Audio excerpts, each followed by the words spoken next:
আমি ধ্বংস। এই জীবনে যতটুকু দুঃখ আমি পেয়েছি, সত্যি বলছি, তার এক বিন্দু পরিমাণও বহন করার শক্তি আমার ছিল না।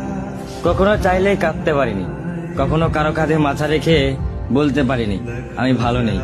তাই নিজের ভিতরেই সব জমিয়েছি হাসি মুখের আড়ালে, নীরবতার গভীরে।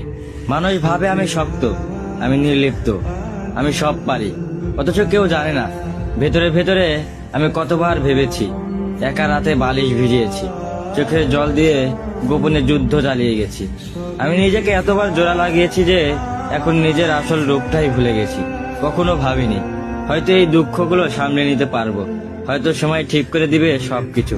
কিন্তু বাস্তবতা হলো আমি আয়ত্তের বাইরে দুঃখ ধারণ করতে করতে এখন নিজেই ধ্বংস হয়ে গেছি।